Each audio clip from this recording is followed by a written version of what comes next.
तो नमस्कार दोस्तों, क्विक न्यूज में आज फिर एक बार सभी का आपका स्वागत है। दोस्तों, जैसा कि आप जानते हैं कि आज यूनियन बजट आया है, भारत का बजट आया है। वित्त मंत्री निर्मला सीतारमण ने यूनियन बजट पेश किया है। उस बजट की बारीकियों को समझने के लिए क्विक न्यूज के स्टूडियो में आज मौजूद है हमारे खास मेहमान मिस्टर संदीप अग्रवाल। सबसे पहले संदीप जी का स्वागत क्विक न्यूज में। बजट की बारीकी के बारे में हमें संदीप जी बताएंगे। संदीप जी, सबसे पहले तो मैं आपसे यही पूछना चाहूँगा कि बजट आम लोगों से ज़्यादा बारीकी से आप ज़्यादा समझते हैं, आप ज़्यादा उसके विश्लेषण कर सकते हैं हम लोगों से ज़्यादा। तो मैं आपसे चाहूँगा कि आप सिर्फ अपने शब्दों में बता दें कि आम बजट ये मध्यम वर्ग के लिए कैसा है, क्योंकि उच्च वर्ग को तो बजट से कोई ज़्यादा मतलब होता नहीं है। उनके लिए बजट वैसा ही है जैसा कोई वो नहीं है, और निम्न वर्ग वैसे भी बजट उनको कोई मतलब ही नहीं है। मध्यम वर्ग के लिए ही बजट होता है। तो क्या बजट वर्ग आम लोगों के लिए, मध्यम वर्ग के लिए किस तरह का बजट पेश किया गया है आज, उसके बारे में आप बताइए। उसके बाद मैं आपसे प्रोत्साहन करूँगा। वित्त मंत्री निर्मला सीतारमण जी ने जो अपना ये 8वां बजट पेश किया है, और इन 8 बजट के अंदर पहला एक ऐसा बजट है जिसके अंदर उन्होंने टैक्स की जो रेटें हैं या जो पर्सनल इनकम टैक्स की रेट की जो स्लैब है, इन्होंने उसमें 50% से ज़्यादा वृद्धि कर दी। पहले एक्चुअल के अंदर 7 लाख रुपए तक की इनकम के अंदर कोई भी टैक्स नहीं था, जो कि उन्होंने इनकम की जो स्लैब बढ़ा के उन्होंने 12 लाख रुपए कर दिया जी। अभी 12 लाख रुपए की इनकम पे कोई भी टैक्स नहीं है, इनकम टैक्स नहीं है। ये एक तरीके से मैं मानता हूँ कि मध्यम वर्ग के लिए एक तरीके से ये संजीवनी है, जो 12 लाख रुपए तक की अपनी आय शो करते हैं अपनी इनकम टैक्स रिटर्न्स के लिए, उनके लिए ये संजीवनी है। और वैसे देखा जाए तो मिश्रित बजट में कहूँगा इसको, ये बजट एक मिश्रित बजट है। अगर इस 12 लाख वाली जो श्रेणी है, अगर इसको अगर अपन परे रख दें तो उसके अलावा इस बजट में ऐसा कुछ नहीं है। मैंने बजट का थोड़ा जो बजट का पेपर था उसको मैंने गहनता से जब देखा था तो उसमें मुझे ज़्यादा बी वर्ड ही लगा। बी वर्ड मतलब बिहार, केवल बिहार के लिए ही वैसा लग रहा था जैसे कोई बिहार के लिए वो बजट हो। ज़्यादातर घोषणाएं वगैरह बिहार से रिलेटेड ही थी, तो क्योंकि बिहार में चुनाव, हाँ शायद हो सकता है कि ये कोई पॉलिटिकल बजट भी हो। हाँ, 12 लाख वाला जो एक ये आया है, ये थोड़ा क्या ये ज़्यादा ही मध्यम वर्ग के लिए जो उनको एक फ़ायदेमंद है। अगर हाँ राहत भरा है, उसमें अपन अगर कैलकुलेशन अगर अपन करें तो 80,000 रुपये तक, 80,000 तक की प्रति व्यक्ति 12 लाख रुपए तक बचत हो जाएगी। स्लैब्स वगैरह उन्होंने वैसे वही रखी है मनोज जी, स्लैब्स वगैरह वही रखी है। और अभी आप उसमें देखोगे कि जैसे उन्होंने 4 लाख रुपए तक अलग रखा है, 8 लाख रुपए तक अलग रखा है, 12 तक अलग रखा है, ऐसे उन्होंने एक श्रेणी बनाई है। उदाहरण के तौर पे जैसे समझ लीजिए आम आपके व्यूअर के ये ट्यूशन रहेगा कि सर 12 लाख रुपए तक का जब फ्री है तो ये 4, 8, 12 इनका क्या है, ये झमेला क्या है। तो मेरा ये दायित्व है कि मैं आपको समझाऊं कि ये क्या है। एक्चुअल के अंदर जो अपनी बेसिक एग्जीक्यूशन लिमिट है वो अपनी उन्होंने 4 लाख रुपए कर दी। 4 लाख रुपए तक कोई भी टैक्स नहीं है। फिर उन्होंने 4 लाख रुपए से लेकर 8 लाख की एक श्रेणी बनाई है। उस श्रेणी में 5% टैक्स है। 8 लाख रुपए से लेकर 12 लाख रुपए पे उन्होंने 10% की श्रेणी रखी है। ठीक है। 12 लाख रुपए से लेकर 16 लाख रुपए पे उन्होंने 15% की करी है। 16 लाख रुपए से लेकर 20 लाख रुपए पर उन्होंने 20% करी है। 20 लाख रुपए से लेकर 24 लाख पर उन्होंने 25% करी है। 24 लाख से ऊपर उन्होंने 30% करी है। हाईएस्ट रेट जो उन्होंने 30% की 24 लाख के ऊपर रखी है। अब सेकंड क्वेश्चन आता है कि जब 12 लाख रुपए तक अगर एग्जम्प्ट है, फ्री है, तो ये इन श्रेणियों का क्या मतलब है। एक्चुअल में निर्मला सीतारमण जी के जो भी ब्यूरोक्रेट्स हैं उन्होंने बहुत ही सावधानी से, बहुत ही सतर्कता के साथ कार्य किया है। इन्होंने क्या किया है कि जो टैक्स की जो स्लैब थी उसमें थोड़ी बढ़ोतरी कर दी। उन्होंने एक 87A धारा 80-87A की एक रिबेट होती है, उस रिबेट में उन्होंने राशि बढ़ा दी। जैसे उदाहरण के तौर पे अपन समझ सकते हैं 4 लाख तक कोई टैक्स नहीं है। 4 लाख से लेकर 8 लाख तक जैसे मैंने बताया 5% टैक्स है। तो 4 लाख का जो 5% हुआ वो हुआ 20,000 रुपये। ठीक है। 8 लाख से लेकर 12 लाख तक, 8 लाख से लेकर 12 लाख तक मैंने कहा 10% की दर रखी है। तो 4 लाख का 10% हुआ 40,000 रुपये। तो 40,000 प्लस 20,000 ये हो गए 60,000 रुपये। ठीक है, हाँ। तो ये 60,000 रुपए आपके टैक्स लगेंगे, जी। बट उन्होंने 87A की रिलीफ दे दी 60,000 रुपए की फ्लैट। तो एक तरफ वो डेबिट होगा 60,000 रुपए और एक तरफ क्रेडिट हो गया, जी, तो जी। ओवरऑल इफेक्ट इसका जीरो रहा जी एक तरीके से उन्होंने। लेकिन अगर 12 लाख रुपए से अगर कुछ ज्यादा है तो फिर वो 87A की रिलीफ है वो कम ज्यादा हो जाएगी। सेकंड इसमें मैं एक अपने दर्शकों को एक चीज और उसमें कहना चाहूंगा कि उन्होंने उसमें निर्मला सीतारमण जी ने एक चीज उन्होंने बोली थी कि इसमें स्पेशल टैक्स की रेटें इंक्लूड नहीं है। स्पेशल टैक्स की रेटें क्या होती है, एग्जाम्पल के तौर पे किसी ने शेयर्स मार्केट का काम किया और उसके शेयर्स मार्केट में उसके कोई प्रॉफिट या लॉस हुआ है, प्रॉफिट हुआ है, तो उस प्रॉफिट पे अगर लॉन्ग टर्म है, अगर 1 साल से ऊपर है, ठीक है, तो उसका 112A के तहत टैक्स लगता है जो कि 12.5% है। और अगर उसका 1% 1 वर्ष से नीचे है तो उसका शॉर्ट टर्म कैपिटल गेन लगता है जो कि अभी 22 जुलाई तक तो 15% था, 22 जुलाई के बाद जो अपना इंटरिम बजट आया था उसमें उन्होंने उसको बढ़ा के 20% कर दिया। या कोई प्रॉपर्टी से रिलेटेड कोई प्रॉफिट लॉस है या क्रिप्टो से रिलेटेड है या कोई क्रॉस वर्ड बजिंग गेम्स वगैरह लॉटरी वगैरह के, अगर इस संबंधित कोई भी किसी की भी कोई इनकम हुई है, ठीक है, तो इस इनकम पे फ्लैट टैक्स है। फ्लैट का मतलब हो गया है कि उदाहरण के तौर पे उसने शेयर से कमाई करी 2 लाख रुपए, ठीक है, और बाकी उसकी इनकम कम नहीं है, उसकी 12 लाख में नहीं आता है, लेकिन उसके 2 लाख रुपए में उसको उसका टैक्स लगेगा। ये सर बात ये है कि बात यहाँ पर हमने शुरू की थी आम आदमी की, और आम आदमी मुझे लगता नहीं है कि 12 लाख के स्लैब तक पहुँच पाएगा।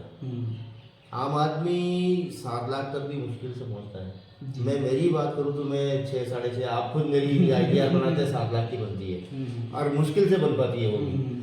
तो सर ये 12 लाख का फिर ये एक सर इसके अलावा एक क्वेश्चन और है, इसका इसी से रिलेटेड है सर। आर्थिक सर्वेक्षण की रिपोर्ट कल पेश की गई थी। उस सर्वेक्षण की रिपोर्ट के अनुसार जो बड़े जो सेठ हैं, जो मित्र हैं, सरकार के मित्र हैं, अडानी अंबानी की तरफ मेरा इशारा है सीधा, अडानी अंबानी, रामदेव बाबा रामदेव वगैरह वगैरह, नारायण मूर्ति, इन लोगों की जो ग्रोथ है, जीडीपी ग्रोथ है, वो 4.5% तक आ गई है, जबकि ये 2013 में ये थी 2.1%। ये इनकी बढ़ गई है। वहीं जो पर कैपिटा जो ग्रोथ है वो बहुत डाउन हो गई है, और जीडीपी जो ओवरऑल जीडीपी है वो भी बहुत डाउन हो गई है। साथ ही शेयर मार्केट एकदम डाउन जा रहा है, और एवरेज हो सकता है कि आज मैंने स्टेट इन्हीं की आज हो सकता है बढ़ा हो, लेकिन जो एवरेज चल रहा है वो बहुत डाउन चल रहा है। रुपए की डॉलर के मुकाबले रेट 87 पहुँच चुकी है, आपको मालूम है 86.57 पहुँच चुकी है। इस स्थिति में सर क्या भारत का आम आदमी सर्वाइव कर पाए? मनोज जी, आपने बहुत ही अच्छा प्रश्न पूछा और मुझे अच्छा लगा कि आपने एक बहुत ही बेबाक अंदाज में ये प्रश्न पूछा है। कोई भी इसमें लाग लपेट नहीं करी और एकदम बेबाक अंदाज में पूछा है, जो कि एक पत्रकार की एक विशेषता होती है, उसी विशेषता के अनुसार आपने ये प्रश्न पूछा है, उसके लिए आपका साधुवाद है। एक्चुअल के अंदर आम आदमी के हिसाब से देखा जाए ना तो आज का युग महंगाई का युग है जी, जहाँ पे अपने इन्फ्लेशन की जो रेट है वो 7% से अधिक चल रही है।